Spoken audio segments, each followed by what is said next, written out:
بسم اللہ الرحمن الرحیم۔ السلام علیکم دوستو، آج کی سٹوری کا نام ہے مال و دولت سے بیزاری۔ حضرت صفوان بن سلیم رحمۃ اللہ علیہ پہلی صدی ہجری میں مشہور عالم گزرے ہیں۔ انہوں نے رسول پاک صلی اللہ علیہ وسلم میں کئی پیارے ساتھیوں کو دیکھا تھا اور ان سے علم حاصل کیا تھا۔ وہ اس قدر عبادت گزار تھے کہ لوگ ان کو اللہ کا خاص بندہ سمجھتے تھے اور ان کے وسیلے سے بارش کی دعا کیا کرتے تھے۔ حضرت صفوان رحمۃ اللہ علیہ کو اللہ کی راہ میں خرچ کرنے کا اس قدر شوق تھا کہ اپنے بدن کے کپڑے تک اتار کر غریبوں کو دے دیا کرتے تھے۔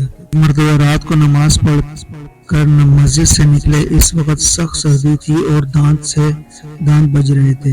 مسجد کے باہر ایک غریب آدمی ننگے بدن بیٹھا تھا اور سردی سے ٹھٹر رہا تھا۔ حضرت صفوان رحمۃ اللہ علیہ کو اس کو اس حالت میں دیکھ کر کانپ اٹھے اور اسی وقت اپنے جسم سے کپڑے اتار کر اس کو دے دیے۔ حضرت صفوان رحمۃ اللہ علیہ کو مال و دولت سے کوئی لگاؤ نہ تھا، وہ روپے پیسے کو مٹی کی ٹھیکریوں کی برابر سمجھتے تھے۔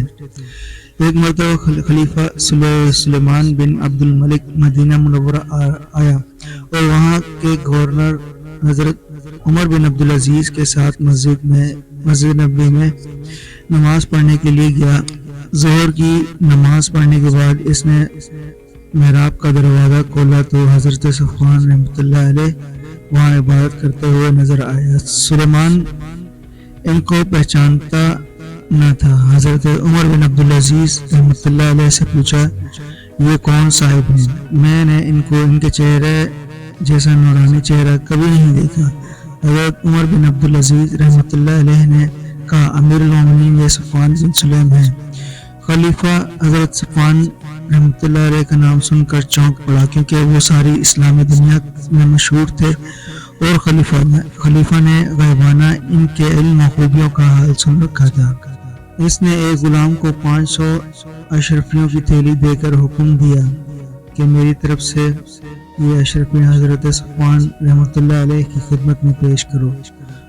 غلام نے اشرفیاں حضرت صفوان کی خدمت میں لے جا کر پیش کی اور کہا، امیر المومنین آپ کی خدمت میں یہ نظر بھیجی ہے۔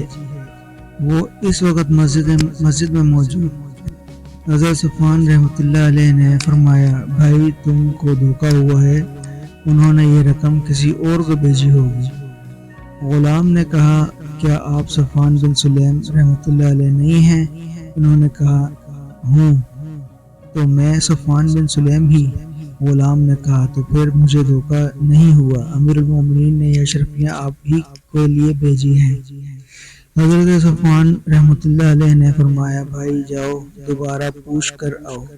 جو ہی غلام دوبارہ پوچھنے کے لیے خلیفہ کی طرف گیا، حضرت صفوان رحمۃ اللہ علیہ نے جوتے اٹھائے اور مسجد سے نکل گئے۔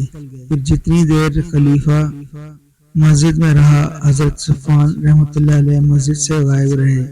غلام دوبارہ پوچھ کر واپس آئے تو حضرت صفوان رحمۃ اللہ علیہ نظر نہ آئے۔ ادھر ادھر بہت تلاش کیا لیکن ان کو کہیں نہ پایا۔ آخر تھک ہار کر واپس گیا اور خلیفہ کو ان کے غائب ہو جانے کی خبر دی۔ وہ سمجھ گیا کہ صفوان رحمۃ اللہ علیہ کو مال و دولت سے کوئی دلچسپی نہیں ہے۔